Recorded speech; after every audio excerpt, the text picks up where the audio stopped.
आज का टॉपिक है हमारा डेफिनेट इंटीग्रेशन। पहला क्वेश्चन लेके चलते हैं। फर्स्ट क्वेश्चन है, इसको थोड़ा फिट कर देते हैं। ठीक है, पहला क्वेश्चन है हमारे पास। शुरू करें एवरीवन।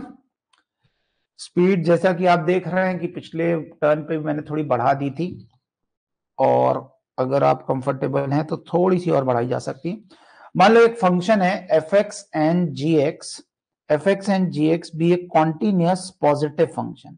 एक तो कॉन्टिन्यूअस और फंक्शन का आउटपुट हमेशा पॉजिटिव आ रहा है। इंटीग्रेशन आपको दिया है -24 से 24 एफ एक्स अपॉन जी एक्स, ये निकालना है, इसकी वैल्यू निकालनी है, और हमें इसे ये डेटा गिवन है।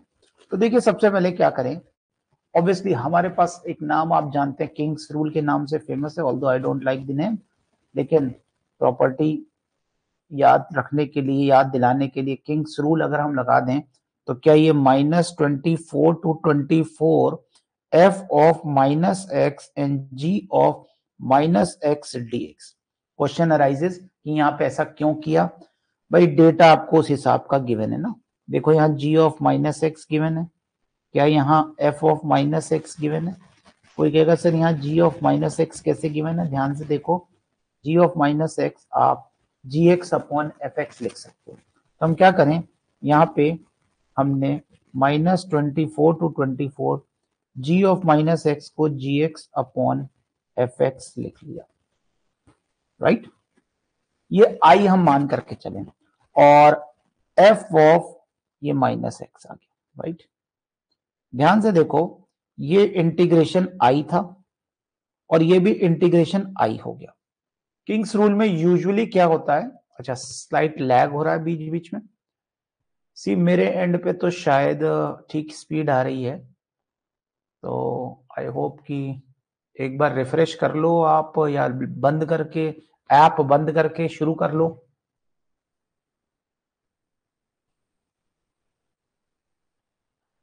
ठीक है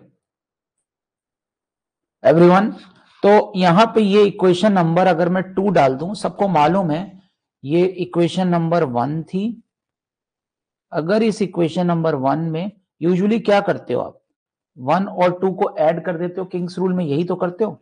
तो देखिए यहाँ पे 2i की वैल्यू क्या आ जाएगी, -24 से 24, और ये बात हमने 4c कर ली है कि इन दोनों में अपॉन में gx कॉमन है, और ब्रैकेट में fx कॉमन ऊपर ले लें तो ब्रैकेट में बच रहा है f of -x dx। Data ऐसा दिया था कि 1 plus f of -x, notice करो 1 प्लस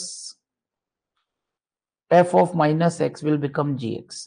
तो इसका मतलब ये वाला टर्म इससे कट जाएगा, ये gx इससे कट जाएगा, यानी ये पूरा सॉल्व करने पे इंटीग्रेशन fx dx बचेगा, which is none other than, जिसकी वैल्यू 2024 दी हुई है क्वेश्चन में। तो आंसर आ गया 2i बराबर 2024। तो answer first is correct, I think A, i की वैल्यू 1012 आ जाएगी। आई होप ये बात क्लियर हो गई।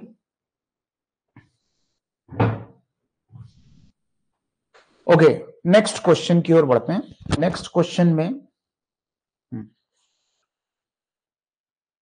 Yes the answer is 2i is equal to 2024। अगला क्वेश्चन है क्वेश्चन नंबर 2, जिसमें एक पहले फंक्शनल रिलेशन का क्वेश्चन है। नोटिस करें, आपको यहां दिया F x plus F of x minus 2 is x square plus 1 minus 2x। सामने क्वाड्रेटिक आ रही है, राइट। एफ एक्स एक इवन फंक्शन है, इवन फंक्शन है तो यानी ऐसी क्वाड्रेटिक है एफ एक्स जिसे आप बोल सकते हो कि ए एक्स स्क्वायर प्लस बी है। लीनियर तो हो नहीं सकता, उसमें लीनियर एक्सप्रेशन तो हो नहीं सकता। तो ऐसा अगर हम लिखें और यहां पे सब्सटीट्यूट करें तो इसकी मदद से ए और बी की वैल्यू निकल आएगी। तो लेट अस चेक कि अगर हम यहाँ लेफ्ट हैंड साइड में फंक्शन को हम क्वाड्रेटिक मान के चल रहे हैं, एक तो इवन फंक्शन है और इनके लीनियर, मतलब इसमें अगर हम लीनियर कॉम्बिनेशन लिखें तो क्वाड्रेटिक आ रहा है, तो इससे हमें क्लियर हुआ कि ये एक्चुअली क्वाड्रेटिक एक्सप्रेशन है। तो यानी ये A x square plus B plus A x minus 2 का whole square plus B is equal to x square minus 2x plus 1, right. Compare करेंगे, यानी यहां आ रहा है 2ax स्क्वायर minus here it is 4ax, here it is constant is b plus 4a plus एक b और आ गया। तो अगर हम इसको कंपेयर करें तो हमारे पास a की वैल्यू 2a की वैल्यू 1 है, माइनस 4a की वैल्यू माइनस 2 है। दोनों चीजें एक ही बात को बोल रही हैं कि a हाफ है, और 4a प्लस b की वैल्यू 4a प्लस 2b की वैल्यू 1 है। इससे हमें क्लियर हो गया कि a हाफ है। a हाफ रखते ही यहाँ पे आ गया 1 बाय, एक्चुअली ये आ गया 2, ये आ गया 2 plus 2b is equal to 1, तो b की वैल्यू माइनस हाफ आ गई। और इससे पता लग गया कि हमारे पास a की value fx equal to a की value X square minus 1 by 2, जो कि इवन होने की बात को तय कर रहा है, यानी it is one of the solution. कोई कहेगा sir one of the solution क्यों बोला आपने? अब देखिए फंक्शनल इक्वेशन में क्या होता है, मतलब फंक्शनल इक्वेशन में गहराई है। कोई कहेगा सर हो सकता है ऐसा होता कि कॉस और साइन होता और ऐसा करने पे वो कट जा रहे होते, तो वी डोंट नो, हम गहराई में तो उतरे नहीं है, ठीक है। लेकिन कहीं ना कहीं फंक्शनल इक्वेशंस में ऐसे तरीके हैं जिसमें प्रूफ किया जा सकता है कि ये हमेशा एक पॉलिनोमियल ही आने वाला है, राइट। तो एक्स स्क्वायर, चूंकि जेई मेंस और जेई एडवांस में वो फंक्शनल इक्वेशन कोर्स में नहीं है, फंक्शन कोर्स में, तो इसलिए बड़ी लिमिटेड सी बात अगर आएगी तो आएगी। और इस बात को जेई एडवांस अगर देता तो वो लिख भी देता ये पॉलिनोमियल है ना, मतलब वो बहुत ज्यादा इस बात पे परेशान नहीं करते। ओके, ऑल्दो ये अब हमारे पास आ गया, तो बस यहाँ एफ एक्स की हम वैल्यू रख के इंटीग्रेशन सॉल्व करना चाहेंगे। यानी इंटीग्रेशन है 0 से 2, व्हाट इज एफ एक्स?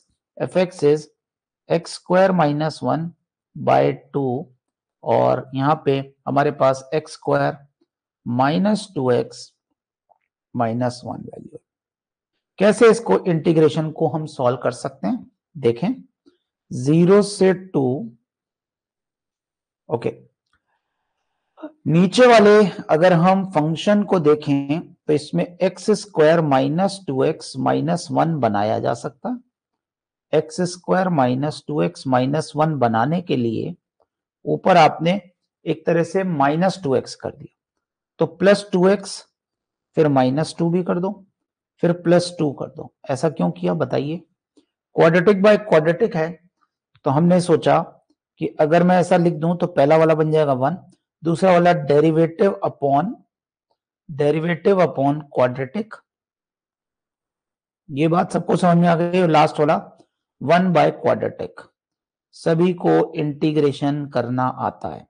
पहले वाले का इंटीग्रेशन आ गया x, दूसरे वाले का आ गया ln x square minus 2x minus 1 का मॉड, यहां मॉड लगता है, और तीसरे वाले का आ गया, इनमें तो लिमिट लगा दो 0 से 2।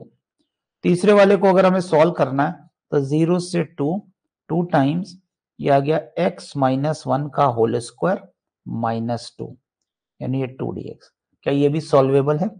अगर हम पहले वाले को सॉल्व करें तो 2, दूसरे वाले में 2 यहां रखें तो ये कैंसिल हो रहा है, ये आ रहा है माइनस 1 का मॉड ln 1 मॉड ये 0 माइनस, फिर यहां 0 प्लस, यहां पे फिर से 0। आई होप ये बात क्लियर हो गई। Good evening Pradeep.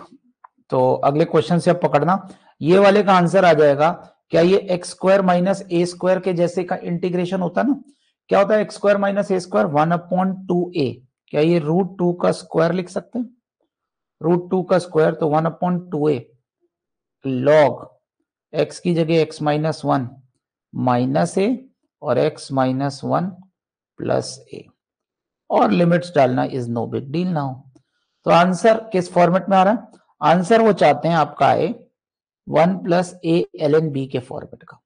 1 plus A L N B देखते हैं कैसे आ रहा है। यहाँ पे तो ये 2 बच रहा है, 2 बच रहा है, तो कोई बात नहीं, यहां से कुछ आना चाहिए। ये आ गया √1 बाय √2, और अगर हम यहाँ पे 2 फिट करें तो ये आ जाएगा लॉग 2 फिट करें तो 1 माइनस √2, और यहाँ 2 फिट करें तो 1 plus √2।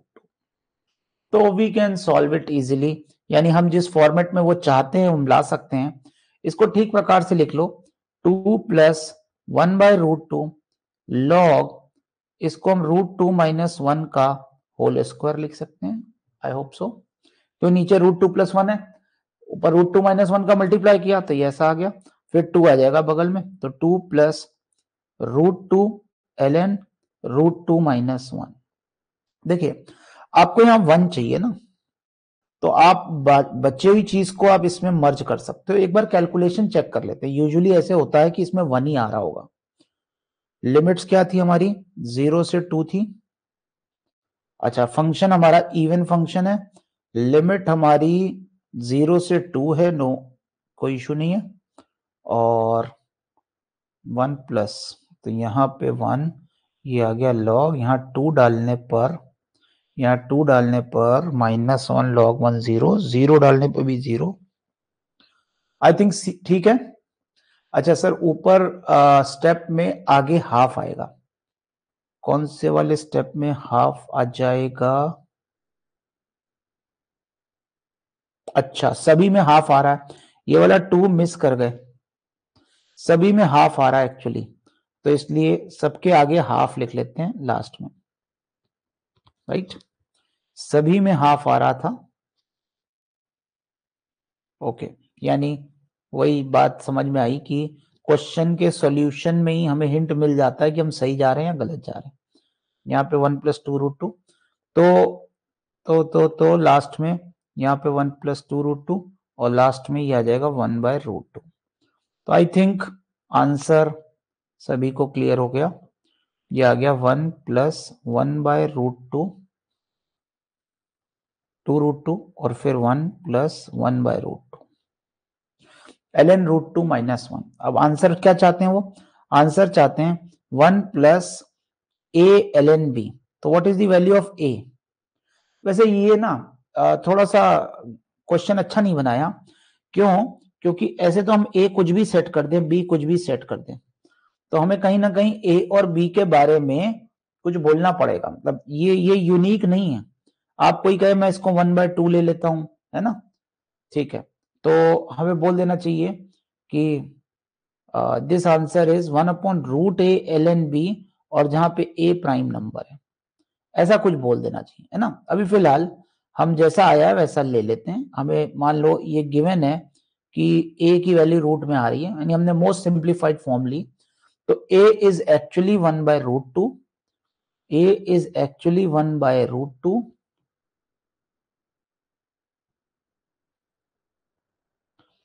and b is actually √2 - 1। तो what we need to find a square और b का GIF। a square हो जाएगा 1/2 और b का GIF, तो 1/2 का तो GIF 0 और √2 - 1 का भी 0, तो ये आंसर 0 आ रहा है। आई थिंक सो कि वो सॉल्व नहीं कर रहे होंगे, मतलब वो √2 - 1 रहने दिया होगा उन्होंने। देखा आंसर इसमें 2 आ रहा है क्योंकि क्वेश्चन टाइटली नहीं बना हुआ। देखते हैं आंसर हमारा क्या आ रहा है, 1 + √2 टाइम्स ln √2 - 1। नहीं, आंसर तो ठीक आ रहा है मेरा, इसमें कहां से गड़बड़ हुई फिर से, यहाँ पे हाफ था, ये हाफ आया था, ये 2 कट गया, फिर ये पावर से, ओके, यहाँ पे ये 1/√2 ही था, ठीक है, रेक्टिफाई कर रहे हैं, और अब यहाँ पे √2 आ जाएगा, तो अब आंसर मैच हो रहा है शायद, a की वैल्यू √2 आ रही है, ठीक है, आंसर a की वैल्यू √2 आ रही है और b की वैल्यू ये आ रही है, तो √2 का स्क्वायर 2, तो वो 2 का GIF और ये 0.4 का GIF, तो ये आंसर आ जाएगा 2। ठीक है जी सर, जीरो लिमिट नहीं डाली, जीरो लिमिट डाल दी थी बेटा विद्या, जीरो डालने पे सब कुछ जीरो हो रहा था। किसमें जीरो लिमिट नहीं डाली? अच्छा, इसमें जीरो लिमिट नहीं डाली, ओके, रिकैलकुलेट करते हैं। मेरे को लग रहा है मैंने आज चरखा चला दिया, इसलिए नित्या जो है परेशान हो रही है। दोबारा देखते हैं, है ना, दोबारा देखते हैं। यानी कि यहाँ पे चरखा चलाने का मतलब जबरदस्ती आंसर ला देना, है ना। तो 1/2 ये तो आ रहा था 1 प्लस यहां पे ये 2/2√2, ये 2 किस वजह से था, ये ऊपर वाले की वजह से, ये नीचे 1/2 एक आ ही रहा, तो ये आ गया 1/2√2, ठीक है। लॉग जब यहां डाला तो ये आ गया √2 माइनस, एक्चुअली 1 - √2 अपॉन 1 + √2, ठीक है। आई एडमिट द मिस्टेक कि 0 हमें डालना चाहिए था, ln 0 डालें तो ये आ रहा है √2 + 1। अच्छा, सब पे मॉड होता है इसलिए हमें वो चिंता नहीं है कि लॉग के साथ कहीं नेगेटिव क्वांटिटी ना आ जाए। और ये आ गया √2 + 1 और नीचे आ गया √2 - 1, ठीक है नित्या, अब ठीक है। तो अब आंसर आ जाएगा 1/2√2 ln √2 - 1 अपॉन √2 + 1 का स्क्वायर, और फिर आ जाएगा 1 प्लस, एक्चुअली ये 2 आगे आ गया तो 1/√2 ln √2 - 1 अपॉन √2 + 1, और अब वो जो मैं बोल रहा था वो हो जाएगा, यस। यानी कि ये आंसर आ जाएगा 1 + √2 टाइम्स ln √2 - अभी ठीक है, अब कोई कैलकुलेशन एरर नहीं है। अगले क्वेश्चन की ओर बढ़े, सारा खेल इसी चीज का है। क्वेश्चन, पहला स्टेप कि कंसेप्चुअली हम क्वेश्चन को क्रैक कर पाए, दूसरा स्टेप पूरी शिद्दत के साथ हम आंसर निकाल पाए, तभी पूरे मार्क्स मिलते हैं। कई लोग अभी इस बात को एंडोर्स भी करेंगे जेई मेंस के पेपर के हिसाब से। तो ये आंसर आ गया, ए और बी की वैल्यू आ गई। अगला क्वेश्चन देखते हैं। लेबनीज रूल जरूर जरूर जरूर आएगा।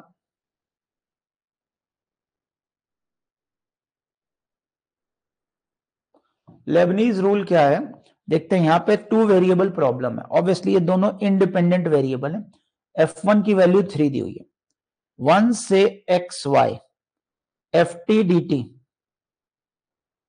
Plus y 1 to x ft dt, इसको आप x के रिस्पेक्ट में डिफरेंशिएट कर दो तो इसमें लेबनीज रूल यानी डिफरेंशिएशन ऑफ एन इंटीग्रेशन लग जाएगा, यस।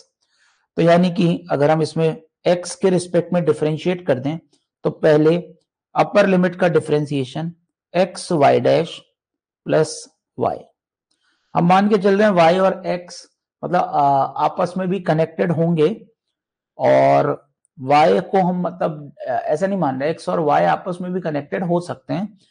तो एफ आर भी डिफरेंशिएबल फंक्शन, यहाँ ये क्या लिखा है, ट्यून नहीं, differentiable function with f1 equal to 3 and this। अब इसमें for every X Y belongs to R plus बोला और फिर एफ ई की वैल्यू निकालनी, ठीक है। इक्वल टू गिवन है प्लस नहीं, ओके, इक्वल टू गिवन है प्लस नहीं तो इक्वल टू लिख लेते हैं भव्य। सो अपर लिमिट का डिफरेंशिएशन, अपर लिमिट को इसमें पुट कर दिया, इक्वल माइनस लोअर लिमिट का डिफरेंशिएशन 0। ना अपर लिमिट का differentiation y dash, I mean y का डैश और 1 to x F T D T ऐसे ही लिख दिया, प्लस y ऐसे लिख दिया, और अपर लिमिट का डिफरेंशिएशन अपर लिमिट को पुट कर दिया। यहाँ पे x का differentiation 1 to y F T D T, और फिर x को ऐसे लिख दिया, ये एफ वाई हो गया। नोटिस करिए क्या क्या आपस में कैंसिल हो रहा है। अभी तो कुछ शायद कैंसिल नहीं हो रहा। Put y equal to 1 here, या x इक्वल टू लिमिट्स में x आ रहा है y भी आ रहा है, तो एक चीज रख के देखते हैं किससे हमें फायदा हो रहा है। अगर हम x को 1 रख दें तो ये y एफ वाई आ रहा है, ये केवल y, ये एफ वाई आ रहा है। अगर हम x को 1 रख दें, x को 1 रखने से ज्यादा अच्छा हो जाएगा, x को 1 रख देते हैं, x को 1 रख दें, क्योंकि जब कोई आपको फंक्शनल इक्वेशन दी हुई है that is true for all values of real values of positive real values of X and Y, तो उसको डिफरेंशिएट किया, भाई फंक्शन, दो फंक्शन आपस में बराबर दिए तो उनके डेरिवेटिव्स भी बराबर होंगे। अब उसमें अगर हम कोई वैल्यू पुट करना चाहें तो वो उस फंक्शनल इक्वेशन में रख सकते हैं, प्रोवाइडेड कि वो पॉजिटिव वैल्यू। तो ये आ रहा है Y dash plus Y times F Y equal to Y dash, यहां पे अगर लिमिट x को 1 डालें तो ये आ जाएगा 0, राइट, प्लस यहां पे x को 1 डाला आपने तो f ये y1, यहां पे भी आपने 1 to y F T D T, कोई इशू नहीं है, और लास्ट में आपने x को 1 डाला तो ये एफ वाई। नोटिस करिए यहां एक बार आपको पहले ट्राई करना था कि आप x को 1 डाल रहे हैं ना, x को 1 डालें, अच्छा तो ये y एफ वाई आ रहा है और ये y डैश एफ वाई आ रहा है, नहीं कट कुछ भी नहीं रहा। What is the value of f1? f1 की वैल्यू है 3, तो ये आ गया 3y plus 1 to y F T D T, यहां पे आ गया y dash F Y plus y F Y. x को हमने डाला 1, ठीक है, अपर लिमिट का डिफरेंशिएशन, ठीक है। अब हम यहां पे y एफ वाई एक बार चेक कर लें, सब सही है।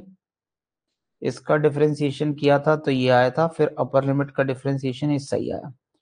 यहाँ पे x के रिस्पेक्ट में डिफरेंशिएशन किया था, ठीक है।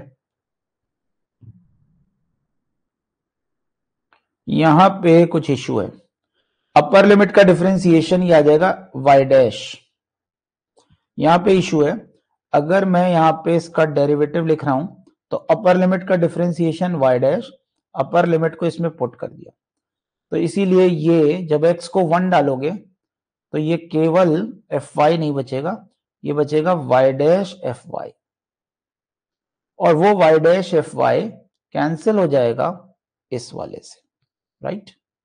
इसीलिए नेक्स्ट लाइन में ये जो आ रहा था, ठीक है, वो एक टीचर इंस्टिंक्ट आई कि भाई ये कुछ कैंसिल होना चाहिए बट हो नहीं रहा था, तो y F Y is equal to 3y plus 1 to y F T D T.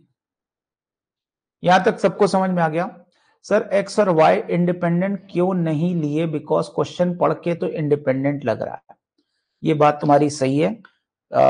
मेरे को भी ऐसा महसूस हो रहा था कि ये बात देनी चाहिए इनको कि x और y आपस में एक दूसरे पे डिपेंडेंट है ना, मतलब y और x आपस में ऐसे वेरिएबल है। वैसे चलो अभी हम एक बार इंडिपेंडेंट मान के भी करेंगे, देखेंगे शायद इंडिपेंडेंट से भी आ ही जाए ये वाला आंसर। यहां पे एक बार कोशिश कर लेते हैं, मान लो अगर हम इन्हें इंडिपेंडेंट माने, x का y से कोई वास्ता नहीं, y कांस्टेंट है, तो क्या इसको x के रिस्पेक्ट में डिफरेंशिएट कर सकते हैं?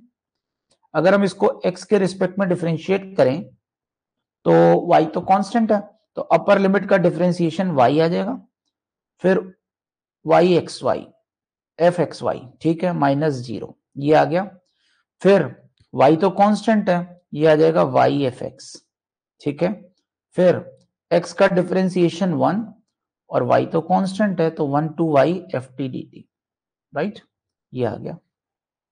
अब इसमें x को 1 डाल सकते हैं, x को 1 डालें तो y F Y is equal to y F one plus 1 to y F T D T. एक बार और डिफरेंशिएट करें तो ये आ रहा है y डैश एफ वाई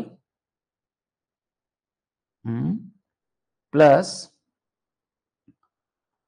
अब तो x के रिस्पेक्ट में डिफरेंशिएट कर रहे हो तो dy बाई डी एक्स तो लिखना ही पड़ेगा ना, अब तो y के रिस्पेक्ट में डिफरेंशिएट कर रहे हो तो y डैश एफ वाई, और ये आ गया y डैश एफ वाई, नहीं यहां लिखना पड़ेगा y एफ डैश वाई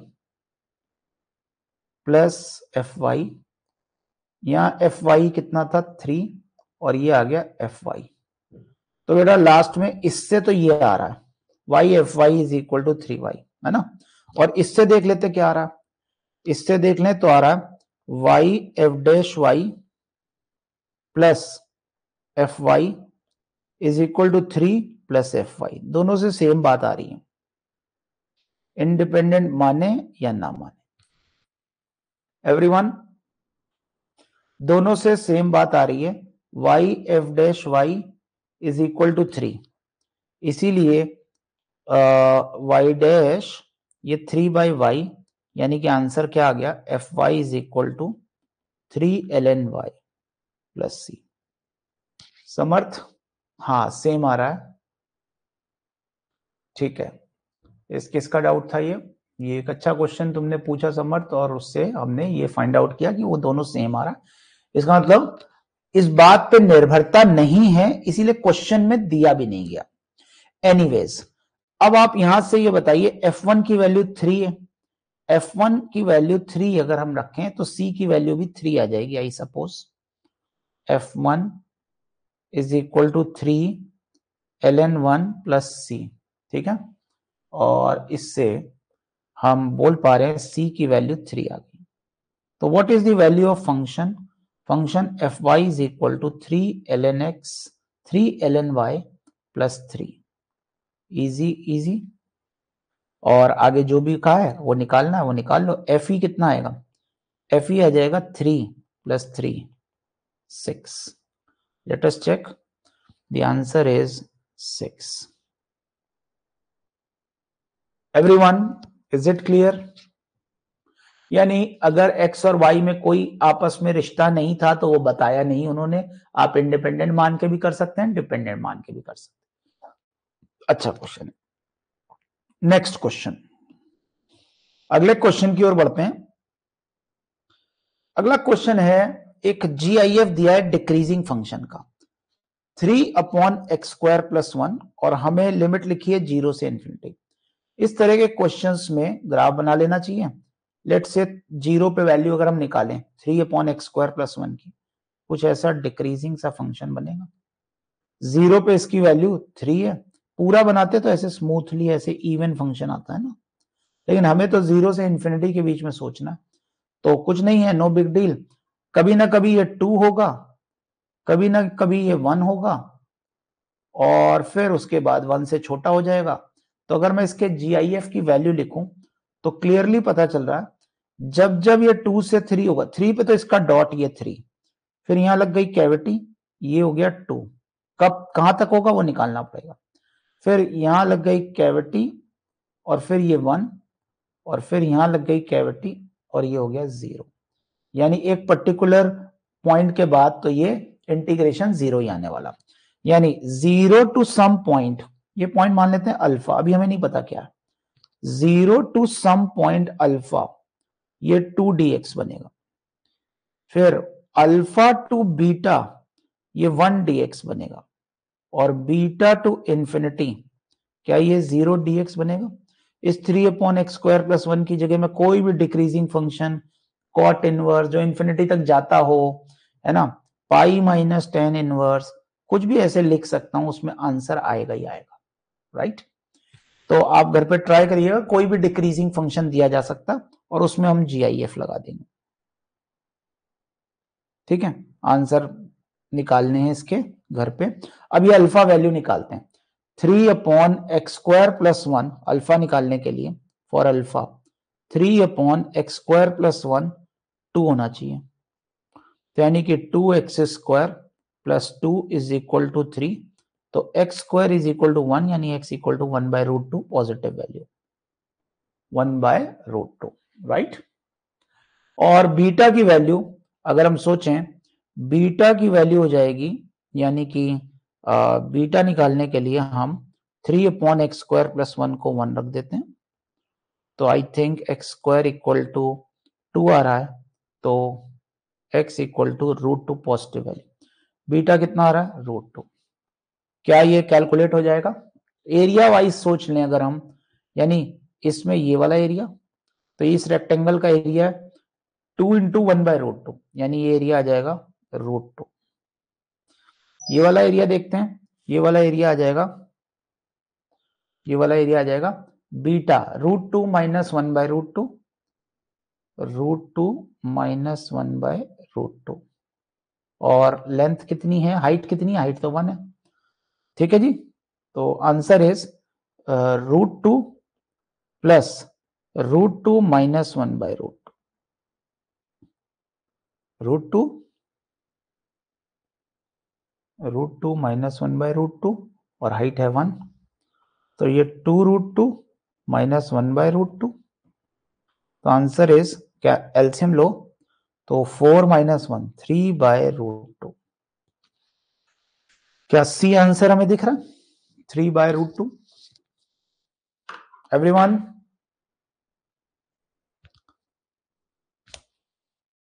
ठीक। अगले क्वेश्चन की ओर अगर बढ़े तो ये आंसर 3/√2 आई गया। अगला क्वेश्चन, लीनियर सब्स्टिट्यूशन सिखाता हूं आपको। देखिए कभी भी यहां पे ऐसे 0 से 1 लिमिट है, साइन के अंदर x+1 का होल स्क्वायर और यहां साइन x स्क्वायर है, तो क्लियर कट दिख रहा है। एक जनरल बात, कभी भी a से b fx से dx लिखा हो और अगर हमें इसे 0 से 1 बनाना है तो बताइए क्या सब्स्टिट्यूट करना पड़ेगा? एवरीवन, ठीक है, हरित का कोई डाउट था वो उसको सेल्फ क्लियर हो गया। ए से बी, अगर मेरे को इसको लिमिट बनानी है 0, लीनियर सब्स्टिट्यूशन करना है हमें, तो let us check b minus A, linear substitution करना है, यानी कोई चीज पहले a थी अब उसको 0 लाना है, तो मतलब a वाली वैल्यू 0 को चली जाए और b वाली वैल्यू 1 को चली जाए। ऐसा कैसे कर सकते हैं? क्या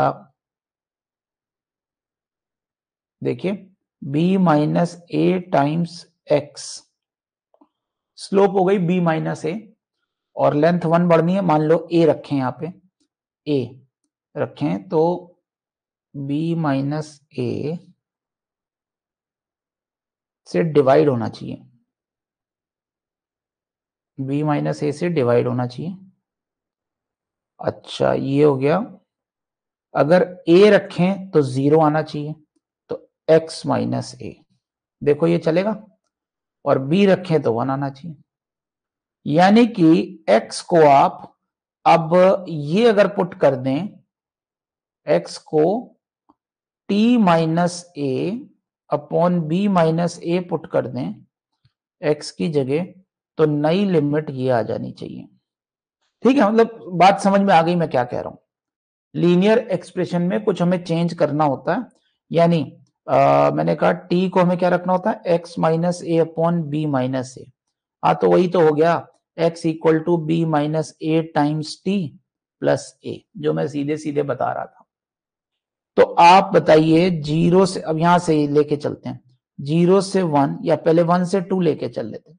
1 से 2 साइन एक्स स्क्वायर, इसे हमें 0 लाना है, तो नोटिस करें 0 से 1 लाना है, इसका गैप 0 से 1 ही तो है, तो बस आपको x की जगह x+1 रख देना, x की जगह x+1 रख दें, तो अब नई x की लिमिट 0 से 1 हो जाएगी। एम आई राइट और एम आई राइट? बात समझ में आ गई ना? हाँ, अच्छा ऐसे तो ए आंसर सही हो गया। अब बताइए बी ऑप्शन सही है या गलत है? बी ऑप्शन, तो देखिए -1 से 1 e की पावर साइन एक्स dx है ना, तो अब इसको t डालें, क्या डाल दें, साइन एक्स, x की जगह डाल दें 2t+1, ऐसा ही तो वो कह रहे हैं 2t+1, और ये हो जाएगा dt बाय, जब आप 2t+1 डालेंगे तो dt/2 आ जाएगा ना, x इक्वल टू नहीं, x की जगह 2t+1 डाला तो 2dt आ जाएगा, तो इसमें तो ये नंबर बदल गया, तो इसलिए यहाँ पे क्या आ जाएगा, 0 से चेक कर लें, x को t को अगर आप -1 डाल रहे हैं, t को -1, वैसे भी ये लिमिट्स भी नहीं आ रही हैं, तो इसका मतलब बी ऑप्शन नहीं होगा। 1 डालने पर ये 0 हो रहा है क्या? साइन 2t+1, जब हमने x की वैल्यू क्या डाल दी, 2t+1, x को अगर मैं -1 ले लूं, x को -1 ले लूं तो t की वैल्यू -1 आ रही है, और x को अगर मैं 1 ले लूं तो t की वैल्यू 0 आ रही है, तो बिल्कुल चेंज ही हो जा रहा है, राइट? तो b नहीं हो रहा, यानी कौन कौन से आंसर हो रहे हैं ऐसे, ए और डी हो रहे हैं। क्या मैच करा लेंगे इजी एन? क्या इस तरह से सारे मैच करा लेंगे? यानी लीनियर। तो कुल मिलाकर के इस बात को हम कैसे बोलें, जैसे ए पे वैल्यू 0, मैं सोचता हूं कि आपको एक ग्राफ बनाया जाए जिसमें ये लाइन ड्रॉ की जाए कि ए वाली वैल्यू, जैसे मान लो लिमिट्स हैं एक्स की ए टू बी, और अब आपको नया ग्राफ बनाना है टी। तो इसमें टी और एक्स में क्या रिलेशन होगा, ए पे वैल्यू आनी चाहिए 0 और बी पे वैल्यू आनी चाहिए 1, राइट। तो ए पे वैल्यू 0, तो इसका मतलब ये लाइन आएगी, और इस लाइन का अगर आप स्लोप देखो तो ये आ रहा है 1 अपॉन बी माइनस ए। इस लाइन का स्लोप क्या आ रहा है, 1 अपॉन बी माइनस। तो अगर मैं बोलूं t इज इक्वल टू, यानी ऐसे आप कोई भी लीनियर एक्सप्रेशन निकाल सकते हैं। तो अगर मैं बोलूं कि लाइन की इक्वेशन क्या है, t वर्सेस t में ओरिजिन से पास होने वाली लाइन है, t इज इक्वल टू, या ऐसा कह लो 2 पॉइंट फॉर्म से स्लोप बराबर करा लेते हैं ना। यहाँ पे t मतलब ये कितना आ रहा है, t minus this point is actually b comma 1, है ना। This point is actually a comma 0।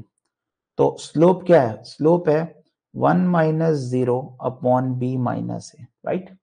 और अगर हम इस पे एक जनरल पॉइंट ले लें x comma T, x comma T, तो उसकी स्लोप क्या हो जाएगी, t minus 0 upon x minus A. समझ में आ गया t और x में कैसे रिलेशन निकाला? ठीक है, यानी लीनियर आप सब्स्टिट्यूशन जब करते हैं तो ये सारे चेंजेस आ जाएंगे। तो इस पे एक बार पकड़ बनानी जरूरी है। अगला question, question number 6। Question number 6 में बोला गया है 1 माइनस साइन 2x।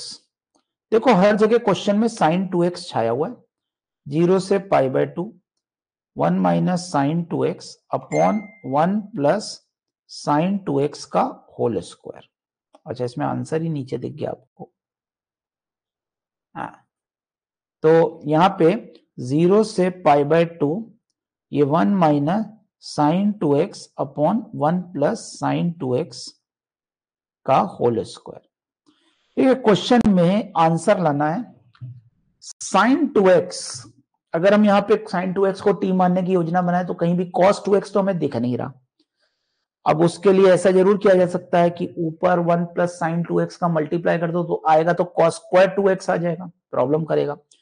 इस तरह क्वेश्चन में एक्चुअली 2x दिया है, अगर ये साइन x भी दिया होता तो एक बार ये कोशिश करनी चाहिए सेक और टेन वाली, है ना।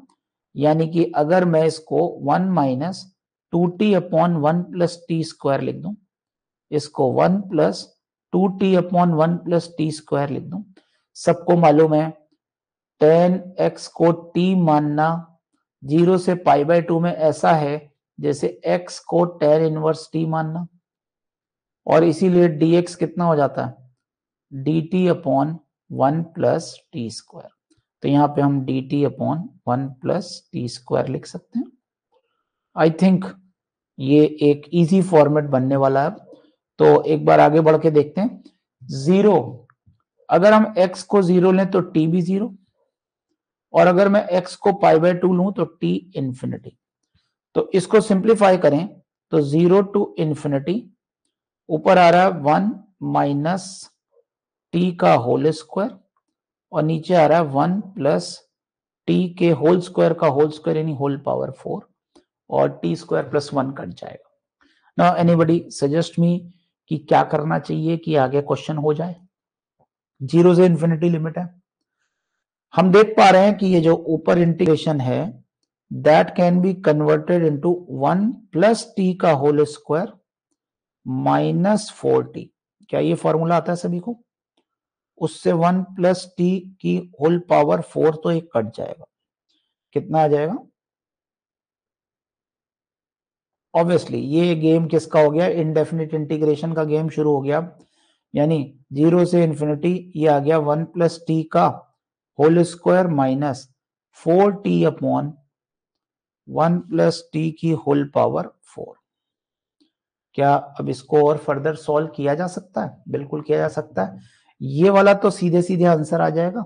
इस वाले में 1 प्लस टी को यू, देखो नीचे बल्कि एक्सप्रेशन और ऊपर सिंगल कोई टर्म और लीनियर है, तो बस उस टी प्लस 1 को यू मान लिया जाता। यानी पहले वाले क्वेश्चन का तो आंसर डायरेक्ट आ रहा। 1 अपॉन टी स्क्वायर का इंटीग्रेशन होता है माइनस 1 अपॉन टी, राइट। इसमें 0 टू इंफिनिटी लगा दिया, माइनस बाहर ले लिया। अब इस वाले में 0 टू इंफिनिटी, आप 1 प्लस टी को u मान लो, तो t कितना हो जाएगा? u माइनस 1, है ना, और ये du। लिमिट्स क्या आ जाएंगी? 1 प्लस टी को u माना आपने, 1 प्लस टी को u माना है, तो इसको हम 1 प्लस टी को u माना है, तो u की नई लिमिट्स आ जाएंगी 1 टू इंफिनिटी, राइट। अब आपको अलग अलग करके सॉल्व करने में कोई दिक्कत नहीं है। इंफिनिटी डालने पर ये 0 हो रहा है, 0, और 0 डालने पे 1 हो रहा है, तो कुल मिला के इसका आंसर तो 1 आ गया। माइनस इसका आंसर देखते हैं, 4 कॉमन, 1 अपॉन यू क्यूब, यानी यू की पावर -3 का इंटीग्रेशन हो जाएगा यू की पावर -2 अपॉन -2, माइनस यू की पावर -4 का इंटीग्रेशन यू की power -3 upon -3 with in the limit 1 to infinity. Infinity डालने पे तो दोनों 0 हो जाएंगे, और दोनों में से माइनस माइनस कॉमन ले लें, तो ये आ रहा है 1 बाय 2u स्क्वायर, 1 से इंफिनिटी, और ये आ रहा है 1 by 3u cube, 1 to infinity. Infinity डालने पे ये दोनों 0 हो जा रहे हैं, और एक बार यस सर बोल दो सब लोग।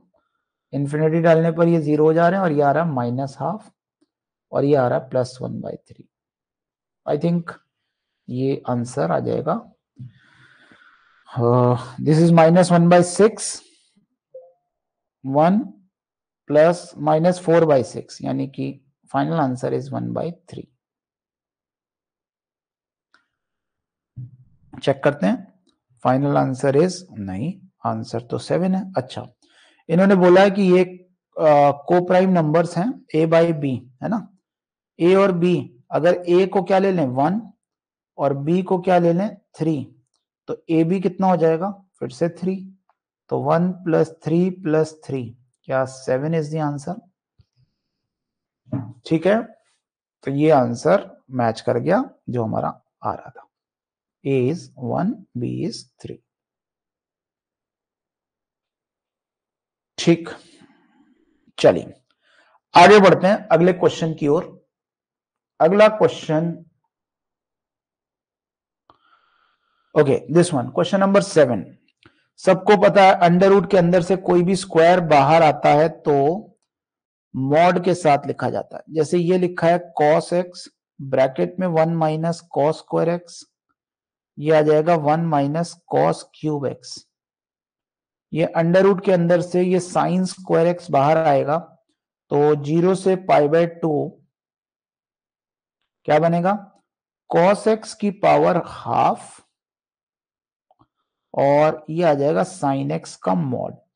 आइडियली तो साइन एक्स का मॉड आना चाहिए, लेकिन अच्छा ये पूरा अंडर रूट है, लेकिन वो प्लस में ही लिखा जाएगा क्योंकि बात 0 से π/2 की चल रही।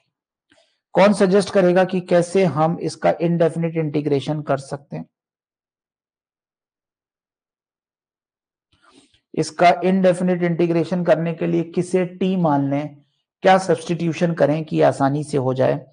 ये क्वेश्चन अभी दिख रहा है 0 से π/2 cos x को t मान लें, बिल्कुल भी नहीं। cos की पावर 3/2 का होल स्क्वायर नीचे लिखा हुआ है। cos की पावर 3/2 का डेरिवेटिव क्या होता है?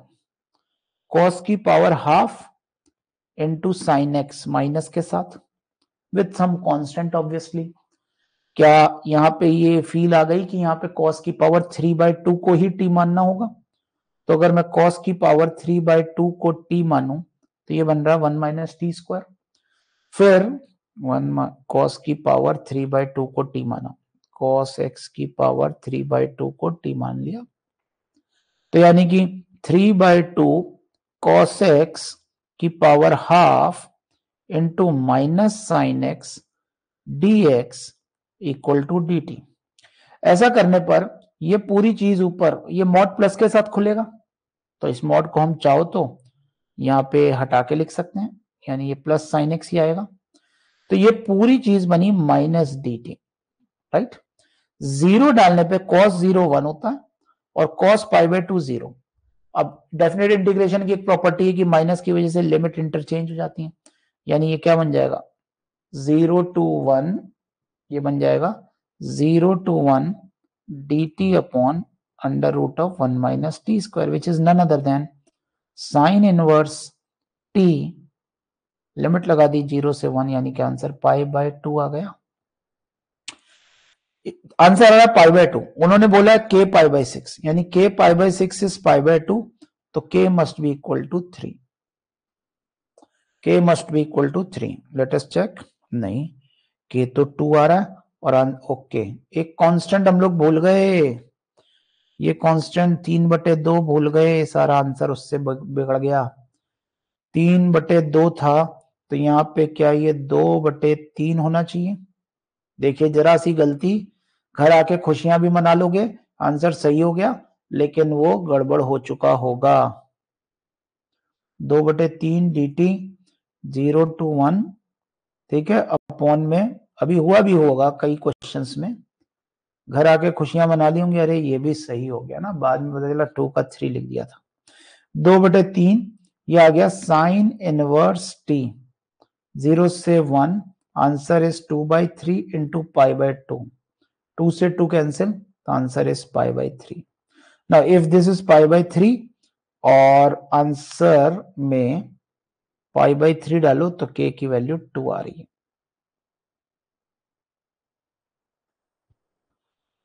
ठीक है जी, चलिए ये था क्वेश्चन नंबर 7।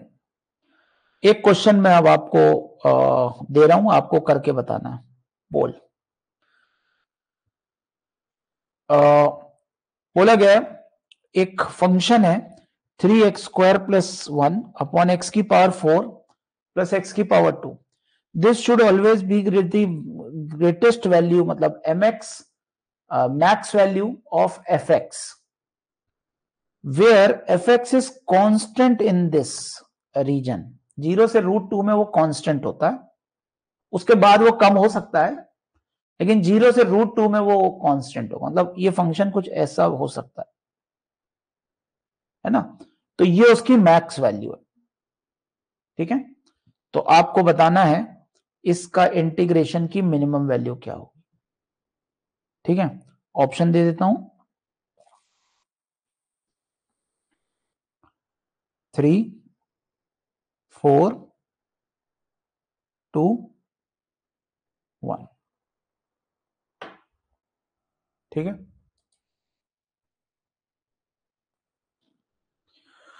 सो किस डायरेक्शन में जा रही है चीजें,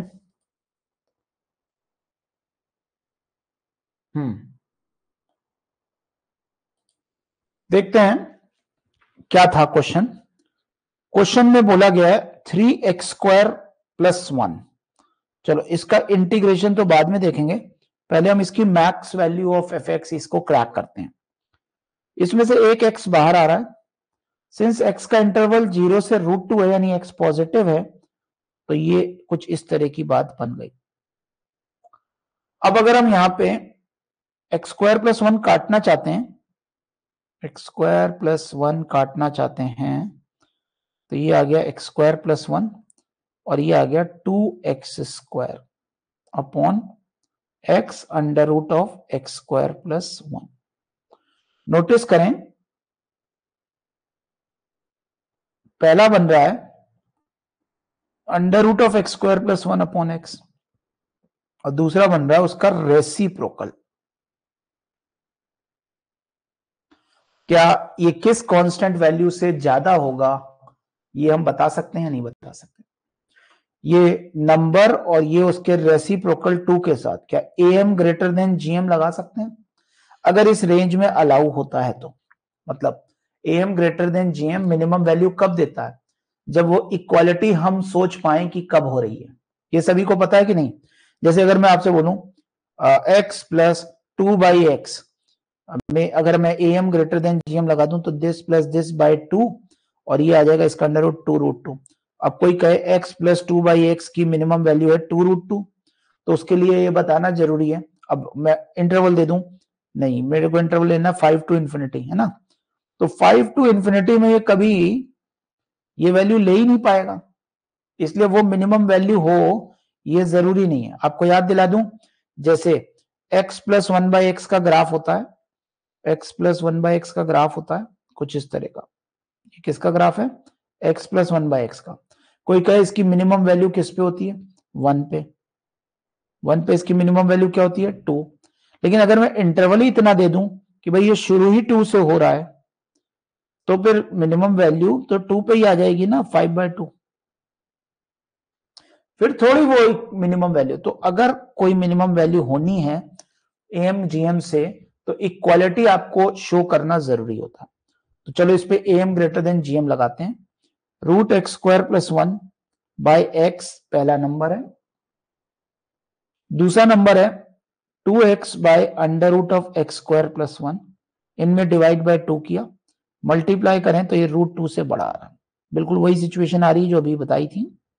तो यानी कि ये अगर मैं सोचूं under root of x square plus 1 by x plus 2x upon under root x square plus 1, इसकी मिनिमम वैल्यू 2√2 हम तभी बोल सकते हैं जब आप ये इंश्योर कर दो कि ये वैल्यू इस इंटरवल में किसी पॉइंट के लिए आ रही है। तो नक्षत्र ने निकाला कि x इक्वल टू 1 पे सर चेक कर लीजिए, इक्वालिटी होल्ड कर रही है। देखो एवरीवन, इक्वालिटी होल्ड कर रही है, तो इसका मतलब यही इसकी मिनिमम वैल्यू है। Now function is now this is the minimum value. Function is build up in a manner कि उसकी मैक्स वैल्यू हमेशा ये 2√2 वाली। फंक्शन आप ऐसा भी बना सकते हो ना, जैसे बताया था ये गया, लेकिन इस इंटरवल 0 से √2 में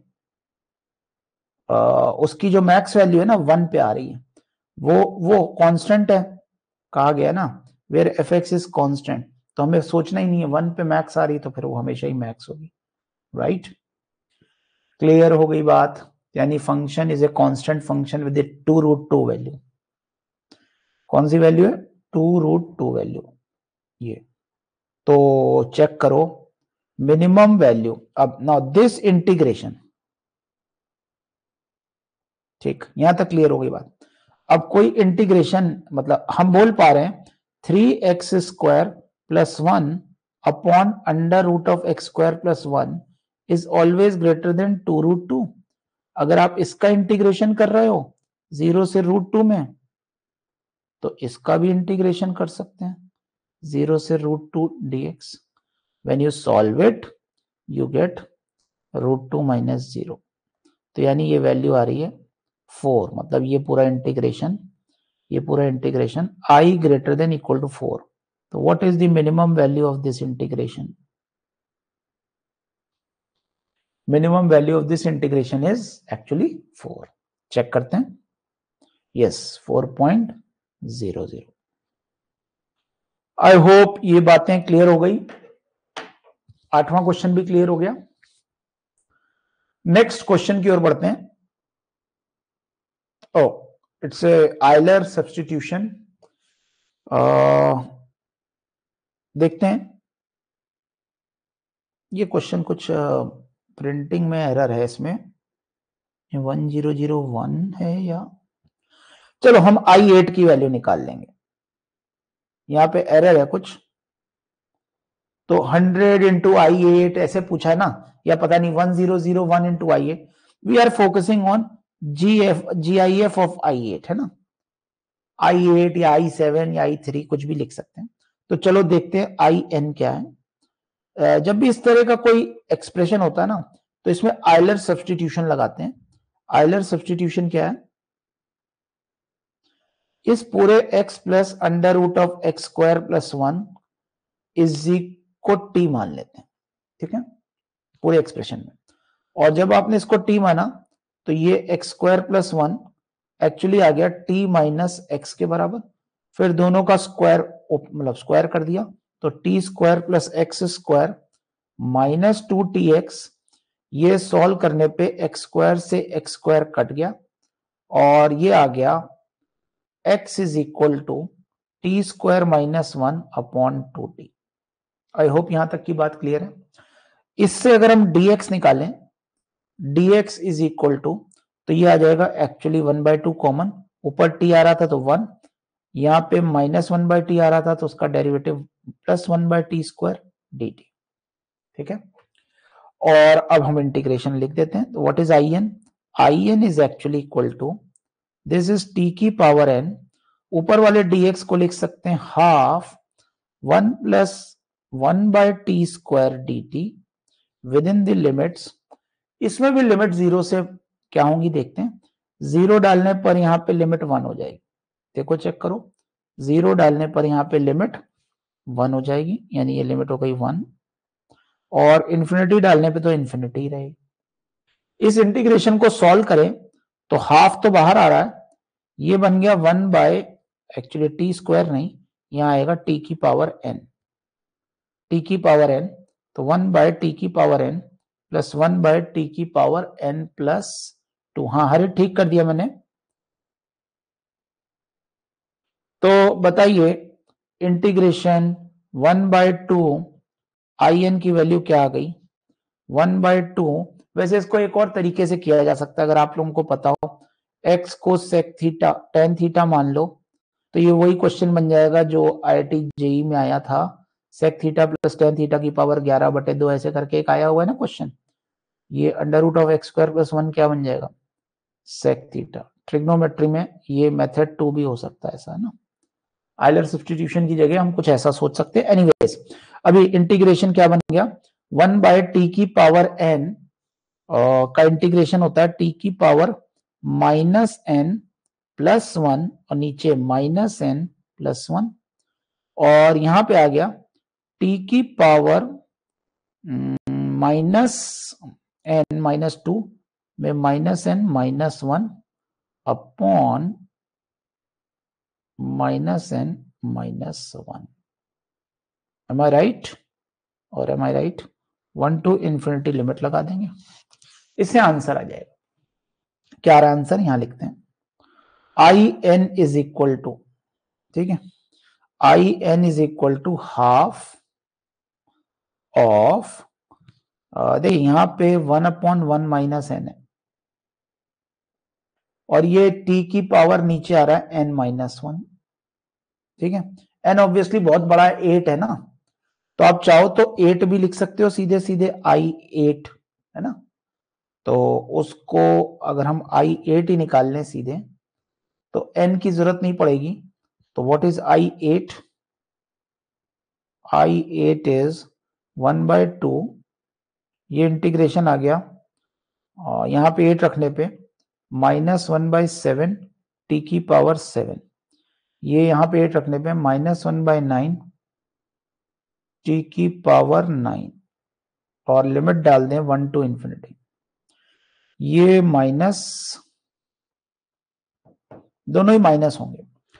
इंफिनिटी डालने पर आंसर आ रहा है 0, दोनों में माइनस माइनस प्लस हो जाएगा। 1 डालने पे आ रहा है 1/7 प्लस 1/9, तो i8 is actually equal to 2 into 7 into 9, 9 plus 7 16, 2 से कटा 8 है ना, तो 7 9 और ऊपर 8, i8 आ गया।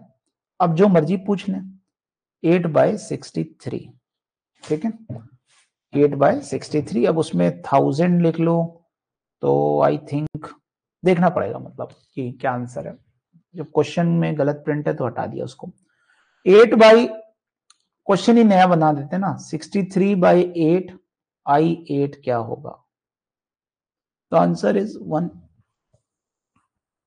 राइट। GIF पूछ सकते हैं, उल्टा करके पूछ सकते हैं, हो सकता है यहां डिवीजन हो, चलो खैर इस पे दिमाग नहीं लगाते। ये बात क्लियर हो गई। तो आइलर सब्स्टिट्यूशन सीखा, अब इसमें ये ट्राई करिएगा मेथड 2 घर पे। नेक्स्ट है, इसमें आंसर जो है ना जनरल फॉर्म में लिखा है, ये शायद गलत है, इसको एक बार चेक कर लेना। नेक्स्ट क्वेश्चन है क्वेश्चन नंबर 10। fx एक इवन फंक्शन है जो कि पीरियोडिक भी है, पीरियड टी है। आप सभी को मालूम होगा इवन फंक्शन है और उस इवन फंक्शन का 0 से a में इंटीग्रेशन दिया हुआ है F x d x, we don't know a actually, लेकिन अगर मैं यहां से बोलूं -t/2 से 3t/2, कितने पीरियड कवर हो रहे हैं? 2 पीरियड्स कवर हो रहे हैं।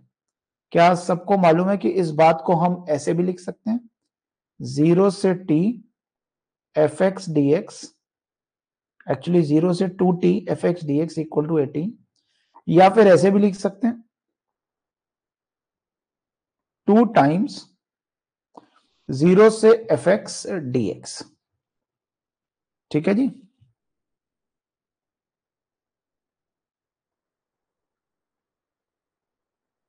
ओके, सो यहां पे 2 से ये कट गया, ये कितना आ गया? 9 आ गया, राइट।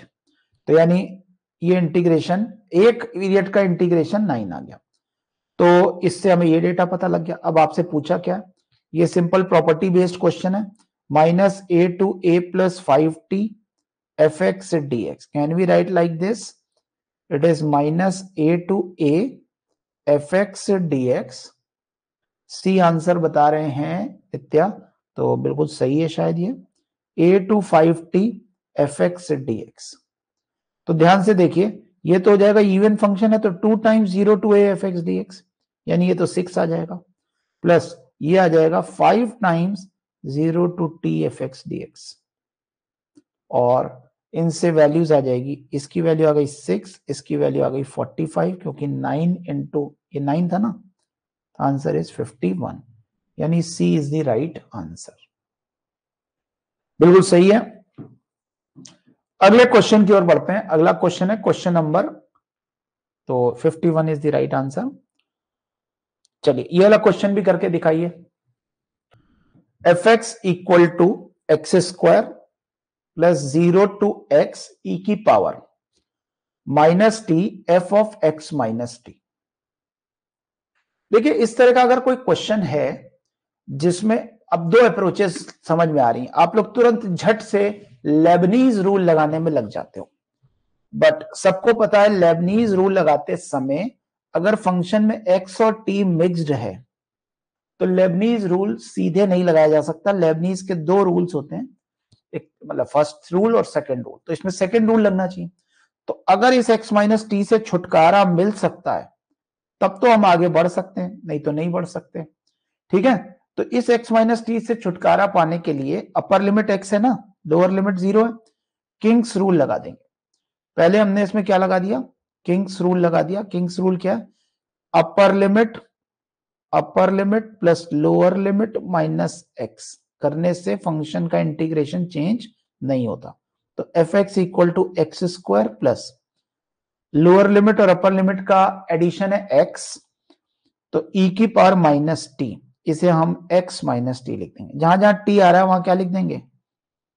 जहां जहां t आ रहा है वहां हम इसे x माइनस टी लिख देंगे। यही तो किंग्स रूल है, बट dt में नहीं। तो इसको अगर हम सॉल्व करें तो एफ एक्स इक्वल टू आ गया एक्स स्क्वायर प्लस, ध्यान दो e की पावर माइनस एक्स जो कि इंटीग्रेशन में बाहर आ जाएगा, क्योंकि इंटीग्रेशन तो t का करना है ना, तो e की पावर t, और ये पूरा सिंप्लीफाई होकर के एफ टी आ गया। अब यहां पे भी प्योर फंक्शन आ गया, किसके फॉर्म में? t के फॉर्म में। e की पावर माइनस एक्स को चाहो तो इधर ले जाओ, e की power x F x equal to x square E की पावर एक्स। तो अब ये प्योर फंक्शन t का बन गया। Can we apply Leibniz rule now? ये ट्रिक याद रहेगी। इस ट्रिक में मतलब जब भी अंदर एफ एक्स माइनस टी हो तो ये ऐसे 0 से, पहले किंग्स रूल लगा लो, e की power x F x plus F dash x is the differentiation, then this is 2x e की power x plus x square E की पावर x, और प्लस यहां पे लेबनीज रूल लगाने पर ई की पावर एक्स एफ एक्स। तो आप नोटिस करें ई की पावर एक्स तो कट गया सब जगह से, ई की पावर एक्स तो पहले ही काट दो, पॉजिटिव एक्सप्रेशन है, कट गया। फिर एफ एक्स भी कट गया, ये वाला बचा क्या, f dash x equal to 2x plus x square. Now we can easily see from the function that f0 is actually 0. Why? Put 0 in the limits everywhere. जहां पे भी x आ रहा है वहां सब जगह, यहाँ पे भी 0 रख दिया, यहाँ पे भी 0 रख दिया, तो f0 is 0. तो अगर मैं इसको इंटीग्रेट करूं, x 2x का इंटीग्रेशन x स्क्वायर का इंटीग्रेशन x क्यूब बाई 3, और कांस्टेंट टर्म तो 0 ही आने वाला है क्योंकि f0 0 है, right? So this is the answer, x square plus x cube by 3. So एक आंसर तो ये हो गया, x square plus x cube by 3.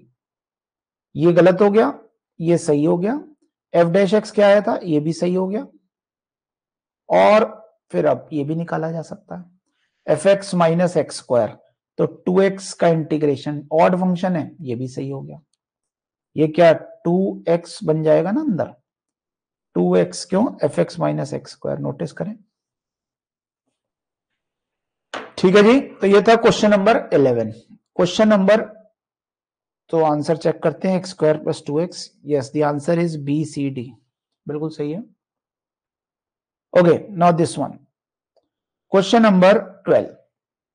Question number 12 में एक बहुत ही सिंपल क्वेश्चन आया था, आईआईटी जेईई शायद 2005 में आया था, जहां तक आप पैदा हो गए थे क्या, 2005 में शायद आया था इस तरह का क्वेश्चन। उसमें ये दो बातें प्रूफ करनी थी, साइन एक्स अपॉन एक्स, ठीक है, थोड़ी इज्जत से करेंगे इस क्वेश्चन को, आपसे बड़ा है ये, टेन एक्स बाई एक्स, एक को इंक्रीजिंग एक को डिक्रीजिंग। अच्छा, हो गए थे पैदा 2006 में, 5 में, 24 चल रहा है यार, 19 साल के हो तुम।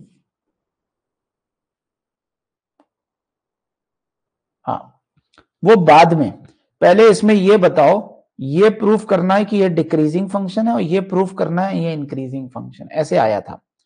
तो पहले हम इसका बेस समझते हैं, F dash x equal to upper numerator का derivative denominator as it is minus denominator का derivative numerator as it is upon denominator का स्क्वायर। इसमें से cos x कॉमन ले लें तो ये x minus ten x upon x square आ जाएगा। और चूंकि 0 से पाई बाय 2 की कहानी चल रही है, 0 से पाई बाय 2 में टेन एक्स एक्स से बड़ा होता है, यस, इसीलिए ये नेगेटिव आ जाएगा, एफ डैश एक्स नेगेटिव आ गया, इसलिए एफ एक्स डिक्रीजिंग फंक्शन आ गया। ठीक है, 2006-2007 की पैदाइश है, तो एक साल बड़ा है भैया बोल के इस क्वेश्चन को करो आप लोग, है ना। G dash x is equal to क्या आ जाएगा, टेन एक्स का derivative sec square x, x as it is minus ten x as it is, और ये 1। बताइए कैसे प्रूफ करें कि ये, कैसे प्रूफ करें कि ये एक ऑलवेज पॉजिटिव एक्सप्रेशन है, एनीवन? देखिए कैसे करना है, जी डैश एक्स, इसमें से सेक स्क्वायर एक्स कॉमन ले लो, ब्रैकेट में बचेगा x minus sine x into cos x divided by x square. तो g डैश एक्स क्या हो जाएगा, सेक स्क्वायर एक्स कॉमन, अब 2 का मल्टीप्लाई कर दो, डिवाइड कर दो, ये 2x माइनस साइन 2x। अब थोड़ी देर के लिए मन में 2x को t मान लो, अगर x 0 से पाई बाय 2 है तो 2x क्या 0 से पाई होगा, और अगर 2x 0 से पाई है, 0 से पाई में साइन का ग्राफ, टी का ग्राफ, ऐसे बोलना चाहिए, साइन टी का ग्राफ, टी के ग्राफ से तो नीचे ही होता है ना, केवल 0 पे बस इक्वालिटी होता है, यानी t is greater than sine t, तो इसका मतलब ये भी ये ऑलवेज कैसा होगा, पॉजिटिव, राइट। तो हमने ये प्रूफ कर दिया कि g इंक्रीजिंग है और f डिक्रीजिंग। हमें यहाँ पे क्या काम करना है, हमें यहाँ पे यही बात लगानी है, राइट। तो साइन एक्स बाय एक्स एक इंक्रीजिंग फंक्शन है, तो एक इंटरवल हमें मालूम है, अच्छा साइन एक्स बाय एक्स ये वाला यूज करना है, एक डिक्रीजिंग फंक्शन है। ये बताइए x 0 से π/2 का इंटरवल है, तो सबसे बड़ा कौन? x, फिर tan x उससे बड़ा और sin x उससे बड़ा। और अब हम इसमें एक फंक्शन अप्लाई कर दे रहे हैं f इज इक्वल टू क्या? sin x बाई x है, वो बाद में देखेंगे। f फंक्शन अप्लाई कर दो। f फंक्शन अप्लाई कर देने से इनइक्वालिटी चेंज हो जाएगी, राइट? एस्टिमेशन ऑफ इंटीग्रेशन हो गया एक तरह से। अब बताओ what is f of sin x? मतलब आपको जहां जहां x आ रहा है वहां sin x रखना। So this is sine of sin x और अपॉन में sin x, this is sin x upon x, this is sine of tan x upon tan x। ठीक है, जब फंक्शन ये फॉलो कर रहे हैं तो इनके इंटीग्रेशन भी तो यही फॉलो करेंगे with in the limits.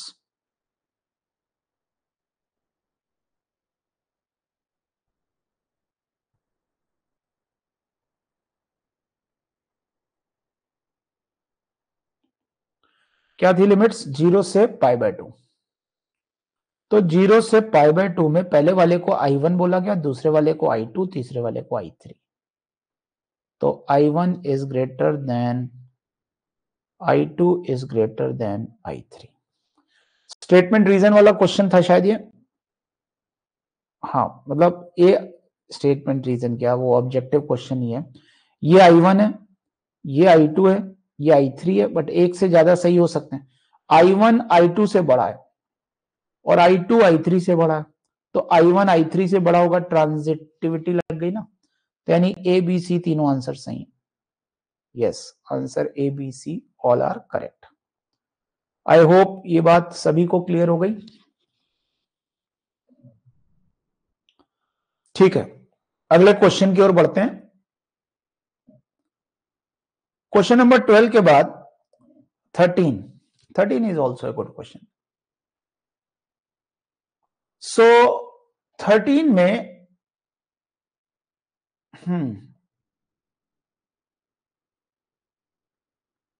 Question number 13 में अगर हम बात करें, एक फंक्शन का डेरिवेटिव दिया हुआ है।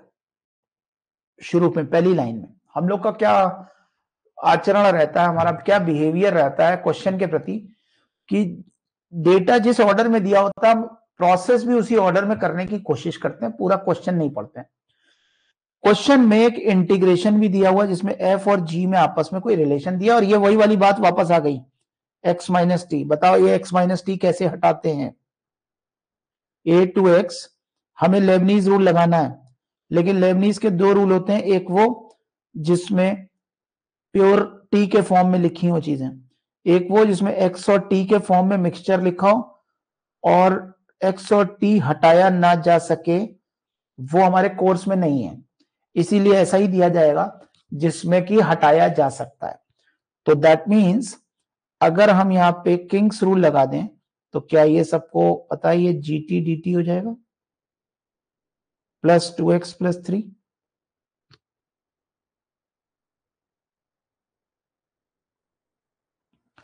अब हम इसमें लेबनीज रूल लगा सकते हैं, यानी यहां पे किंग्स लगा दिया। अब लेबनीज रूल लगा दें, डिफरेंशिएशन, राइट? यानी कि अगर हमने यहां लेबनीज रूल लगाया तो देखते हैं क्या आ रहा है।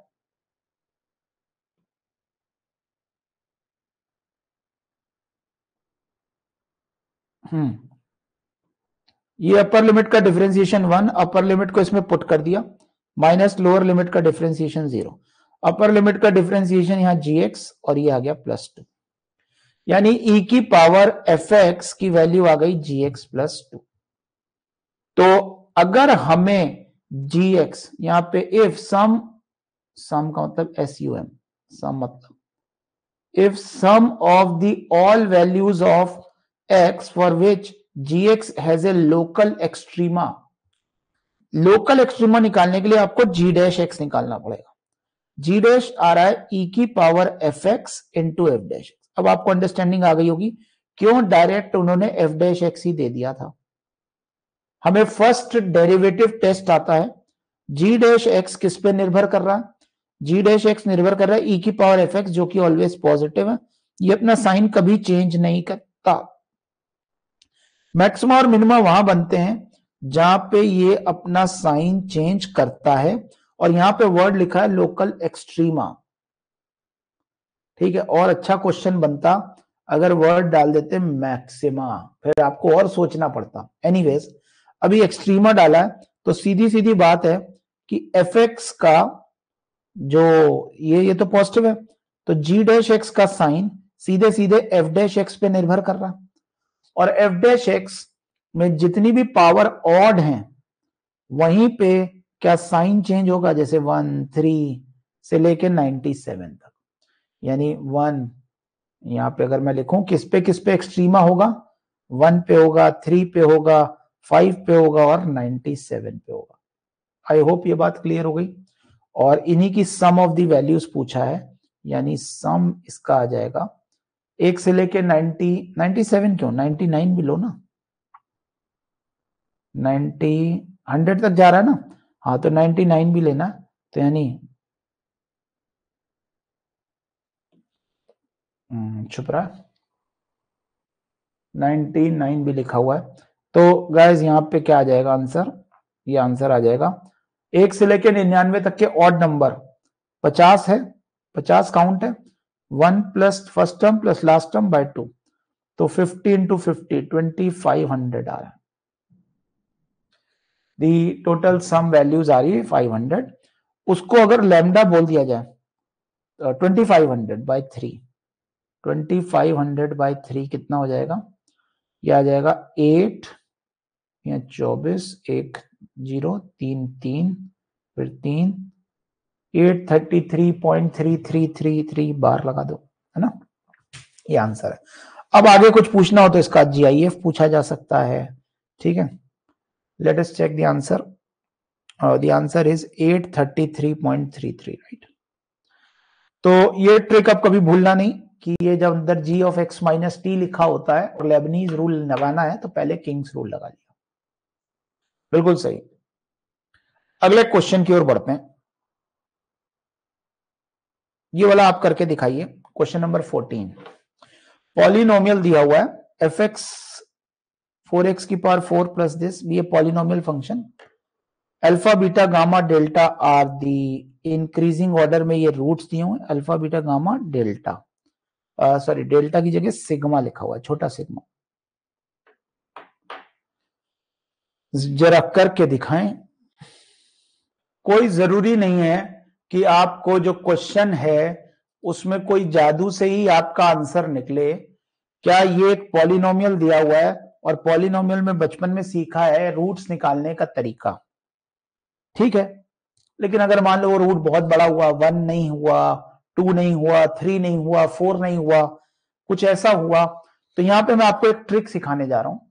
पहले हम ट्रिक सीखते हैं कि कैसे, ऑब्वियसली ये रेशनल रूट थ्योरम कहलाती है, लेकिन हम नाम लिए बिना उसको थोड़ा अच्छे तरीके से बता देंगे। मान लो आपके पास कोई एक फंक्शन है 2x minus 1, 3x minus 1 and 4x minus 1, इसके रूट्स रेशनल हैं। कौन कौन से रूट्स हैं, 1/2, 1/3, 1/4।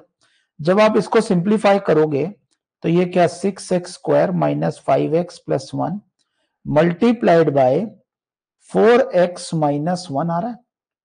जब हम इसको सिंप्लीफाई करेंगे तो ये 24x cube minus 20x square minus 6x square, यानी 26x square plus constant 4x minus plus 5x या 9x माइनस 1, ये आ रहा है। अब मान लो इस इक्वेशन को देख के आपको ये रेशनल रूट निकालने हैं, ठीक है, ट्रिक समझिएगा। This actually behind the scene is rational root theorem, लेकिन हम उसका नाम लिए बिना आसानी से चीजों को और बता रहे हैं। देखो ये बात तय है कि अगर इसके रूट, इसमें 24 है, तो प्रोडक्ट ऑफ द रूट में 1/24 आ रहा है ना, प्रोडक्ट ऑफ रूट 1/24 है, यानी इसके रूट्स ऐसे होने की संभावना है जिसमें 1/2, 1/3, 1/4, 1/6, 1/12 या 1/24 हो। तो हम क्या करेंगे, अगर इसका रूट्स एक भी, पहले तो हम चेक करेंगे 1 2 3 4 रूट्स हैं या नहीं, वो होंगे नहीं क्योंकि अभी हम ऊपर देख के आए हैं, हमने रूट जानबूझ कैसे बनाए। तो सबसे पहले आप इसमें कोई प्राइम नंबर ढूंढो, जैसे 24 है तो 3 प्राइम नंबर दिख रहा है इसमें और 2 दिख रहा है, 2 इंटू 3 6। आप क्या करो, x को लिख दो t/6। आपने वेरिएबल को 6 गुना छोटा कर दिया। तो अगर मान लो इसके रूट अल्फा बीटा गामा आने, तो ऐसा रखने पर अब नए root 6 alpha 6 beta 6 gamma, quadratic में ट्रिक पढ़ रखी है ना कि अगर रूट डबल करने हैं तो वेरिएबल आधा कर दो, रूट ट्रिपल करने हैं तो वेरिएबल 1/3 कर दो। तो यही है, रूट अगर मेरे को 6 गुना करने हैं तो x की वैल्यू मैंने क्या रख दी, t/6। ऐसा रखने पर ये नई इक्वेशन क्या बन जाएगी, 24 t³ bye let's say 216 minus 26 t² bye 36 plus 9 t/6 minus 1।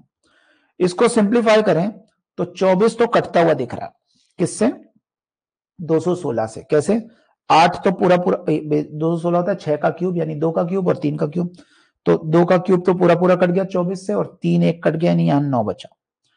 यहाँ 26 और ये 36 आ रहा है और यहाँ ठीक है। अब हम क्या कर सकते हैं, इसमें हम 6 का 9 का क्यों, 36 का एलसीएम ले लें। 36 का एलसीएम ले लें तो ये आ रहा है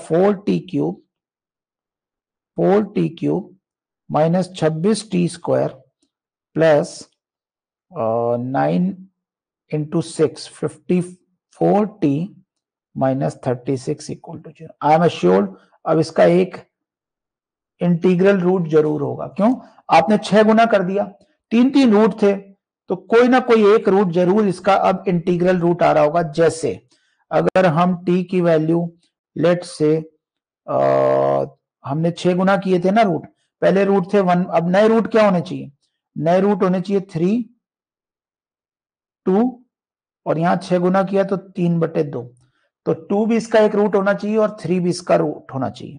तो t चेक करते हैं, 2 रूट है इसमें, 2 डालें तो t इक्वल टू 2 डालें तो यहां पे आ रहा है 4 4 16, 2 डालें तो 4 56 52 104, यहां पे 2 डालें तो 108 माइनस 36।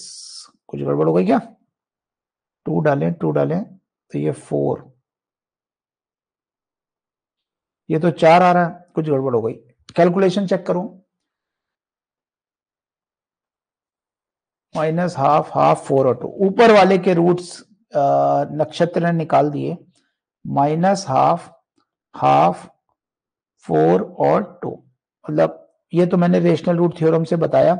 एक बार कैलकुलेशन चेक कर लेना बेटा, यहाँ पे हमने 36 डाला तो 4 2 क्यूब, t³ है ये एक्चुअली, ये t³ है इसलिए 2 डालने पर यहाँ पे 8 इंटू 4 32 आएगा। अब सही बैठ गया, तो clearly t equal to 2 is a root. Trick समझ में आ गई। उसी ट्रिक से अब आप, वैसे तो इसमें 2 और 4 रूट्स हैं तो ऐसी जरूरत पड़ेगी नहीं कि आप t की जगह x की जगह t/2 या t/4 लगाओ, लेकिन कभी भी रेशनल रूट हो तो उनको इंटीग्रल रूट बनाने की ये ट्रिक होती है। ठीक है, वैसे हिम्मत हो तो सीधे x की जगह t/24 रख लो, 24 गुना हो गए रूट तो सारे सेटल हो जाएंगे। बट हमें पहले पता नहीं होता ना कि कौन से रूट, मतलब कहां पे वो कनेक्टेड है, रूट्स 2/3 1/2 कैसा आ रहा है हमें नहीं पता होता, तो हम छोटे से शुरू करें। एक भी इंटीजर क्रैक हो गया क्यूबिक में तो क्वाड्रेटिक तो आप फिर सॉल्व कर ही लेते हो। आई होप ये बात क्लियर हो गई।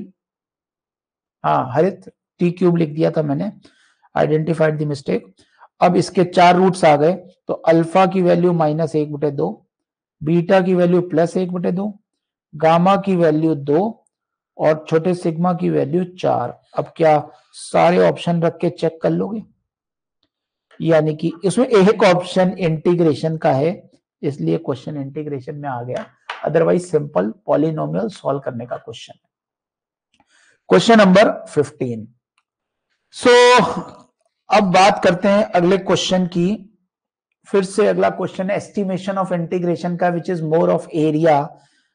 इसमें I1 पहला स्टेटमेंट दिया है, I1 ये स्टेटमेंट नंबर 1 है, I1 is less than I2। Second statement है I2 is less than I3 and third statement है, ये ऐसे होना चाहिए था। स्टेटमेंट नंबर 1 है I1 is less than I2, statement number 2 है I2 is less than I3 and statement number 3 है I1 और I3 बराबर है। ये तो बड़ा आसान सा क्वेश्चन है। साइन एक्स 0 से π/2 में हमेशा 1 से छोटा होता और 1 + x बड़ा होता है। तीनों में e⁻⁻x² मल्टीप्लाई करो। अगर फंक्शन ये फॉलो कर रहे हैं तो इंटीग्रेशन भी यही फॉलो करेंगे। तो इट्स ए इजी वन, बिल्कुल एस्टिमेशन। इसका मतलब I1 लेस देन I2, इससे क्या आ जाएगा, ये I1 है, I1 less than I2 less than I3, तो इसका मतलब एक भी सही हो गया, दो भी सही हो गया, यानी बोथ 1 and 2 आर करेक्ट। तो इट्स ए इजी वन। आगे बढ़ते हैं अगले क्वेश्चन की ओर। क्वेश्चन नंबर 16 जरा करके दिखाओ। इसे करो फिर क्लास को एंड करेंगे। ठीक है, अच्छी है बुरी भी है, जो भी है हमने कमाई है। ठीक है, तो एक बार अपनी परसेंटाइल शेयर करेंगे। आई एम प्लानिंग की एक फ्री टेस्ट सीरीज आप लोगों के लिए लॉन्च की जाए। जो लोग भी जेई मेन 1 में धोखा खाए हैं उनके लिए फिजिक्स केमिस्ट्री मैथ्स तीनों कोशिश करूंगा मैं, अभी वादा नहीं कर रहा हूं, केवल बता रहा हूं मेरे मन में क्या चल रहा है, कि आपके लिए एक फ्री टेस्ट सीरीज इसी ऐप पे लॉन्च की जाए जिसपे आप खूब प्रैक्टिस कर सकें। तो ज्यादा तो नहीं, 5 टेस्ट तो मैं आपको दे सकता हूं और वो प्योरली जेई मेंस लेवल के होंगे। फिर जब जेई मेन से जेई एडवांस के बीच का टाइम होगा तो उसमें हम लोग फिर जेई एडवांस लेवल के टेस्ट भी कर सकते हैं। मार्क्स अच्छे हो तो परसेंटाइल बेकार हो नहीं सकती वैसे तो, लेकिन ठीक है। अब होता यही है यार कि पता है क्या, हमें लगता है कि हमारा वाला ही कठिन था, है ना। मतलब किसी से पूछो आपका वाला सरल था क्या, और जो सरल था उनको अलग ही रोना है। जैसे हमारे इतिहास में ऐसा भी हो चुका है कि भाई फुल में फुल भी तो कर ही सकता है ना बंदा, तो एक क्वेश्चन भी गलत हो गया तो रैंक में इतना ज्यादा अंतर आ जाता है अगर पेपर इजी हो तो। ठीक है, उसका अलग ही अपना रोना है। नहीं, आदित्य कुमार सिन्हा अभी जो हम लोग पेपर्स करेंगे, जो जिसका अभी मैं पूरी तरह से वादा नहीं कर रहा, पहले मैं अपने बैक एंड में देख लूं, ठीक है, कि क्या हो सकता है टेस्ट सीरीज के लिए। ठीक, उसके हिसाब से मैं आपको बताऊंगा कि पूरा JEE Main, purely JEE Mains के 5 टेस्ट मैं कोशिश करूंगा फिजिक्स केमिस्ट्री मैथ्स तीनों आपको अवेलेबल करा दूं, दैट इज ताकि आप उसको अटेम्प्ट करें। बल्कि आप एनटीए की वेबसाइट से और इधर उधर से जिनका भी जेई मेन ठीक नहीं हुआ, कम से कम 20 टेस्ट पेपर तो लगाओ ही लगाओ, और विद रेक्टिफिक। और 2.5 घंटे का मान के चलना, उसको 3 घंटे में नहीं लगाना है, 2.5 घंटे में लगाना है, तभी आप वो स्पीड मैच कर पाओगे। सर 27 वालों में 270 मार्क्स पे 99.5 परसेंटाइल बने हैं। ठीक है, अब मैं उस पर खैर कमेंट नहीं कर सकता क्योंकि वो तो फॉर्मूला गलत या सही हो सकता है, बट काम उन्होंने फॉर्मूले के हिसाब से ही किया है ना। चलिए इस क्वेश्चन में सीधे सीधे क्या लेबनीज रूल लगाना है, f'(x), लेकिन लेबनीज रूल लगाने के लिए हमें ये x से इसको छुटकारा दिलाना पड़ेगा। पहले क्या करें, क्या करें, जस्टिस फॉर 27 and 29 स्टूडेंट्स। हाँ, इसको लेके चलते हैं आर्यमन, कहा सुप्रीम कोर्ट चलते हैं ना।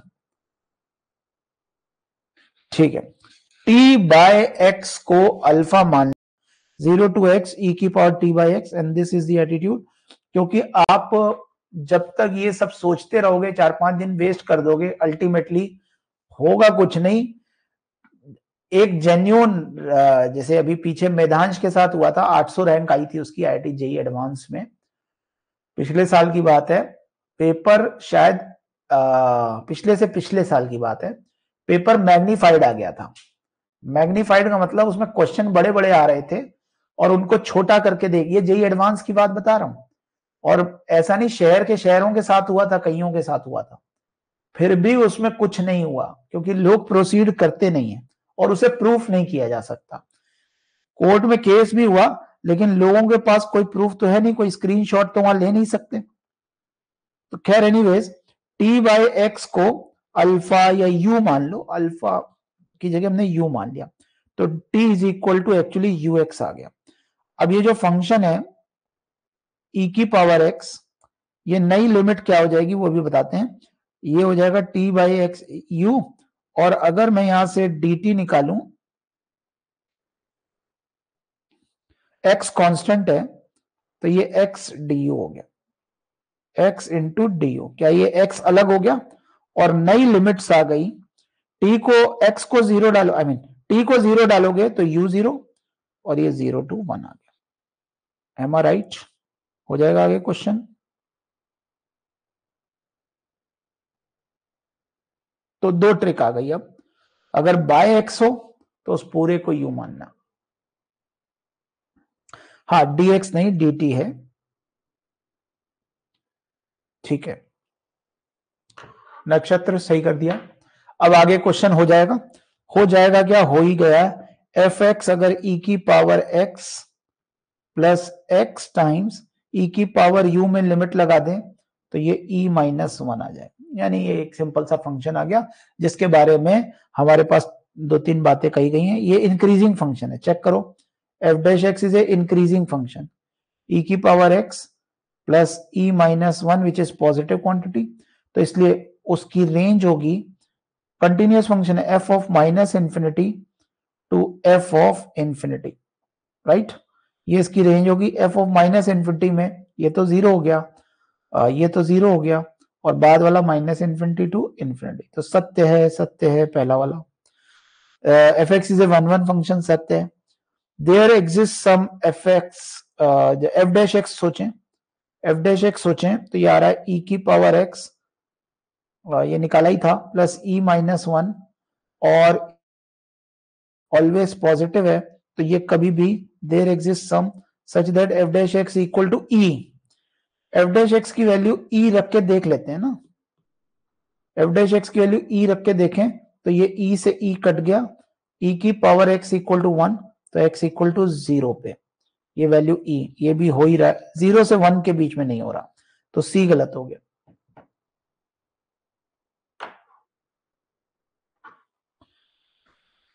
टी लगा दें ई से पहले, ठीक है। अब ये एफ एक्स अपॉन ई की पावर एक्स की लिमिट ये भी निकाल लेंगे हम, सब कुछ सही है सर। टी इंटू ई की पावर टी एक्स, ये लिखिए। अच्छा, अगर मैं टी इंटू ई की पावर, एक मिनट, ये कुछ बोलना चाह रहा है, क्वेश्चन में कुछ और था, मैंने शायद यहां एक टी छोड़ दिया, कोई बात नहीं, तो भी क्वेश्चन किया जा सकता है। टी छोड़ दिया मैंने, हाँ टी भी था। चलो अब इस क्वेश्चन को कर लोगे तो फंक्शन ये आ जाएगा फिर, एफ एक्स इक्वल टू ई की पावर एक्स प्लस ई की पावर एक्स स्क्वायर। मैं एक तरह से यहाँ पे टी भूल गया, तो अब इस चीज का कोई मतलब नहीं बचा, ये सब क्वेश्चन चेंज हो गया पूरा, तो इसका मतलब ये हटा देते हैं, अब ये आपको खुद ही करना है, ठीक है। कॉन्सेप्ट आपके पास पहुंच गया, राइट। चलिए, that's all for this class. अगले इसमें 4-5 क्वेश्चन और हैं, तो वो आप अटेम्प्ट करेंगे पूरे, और जब भी डाउट क्लास आएगी तो ये जितने भी क्वेश्चन छूट जा रहे हैं ये सब डिस्कस होंगे along with the worksheet. Doubt classes भी हैं, बट ये एंजॉयमेंट बोर्ड वाले नहीं कर पाएंगे। जिनके बोर्ड के एग्जाम है उनको बोर्ड पे लगना होगा एक पर्टिकुलर डेट के बाद, ठीक है, और वो उनको अपने आप ही शीट कंप्लीट कर लेनी चाहिए, और बोर्ड से कॉम्प्रोमाइज नहीं करना है, बीच बीच में मैंने प्रोविजन दिया हुआ है ना। चलिए, that's all for this class, thank you very much.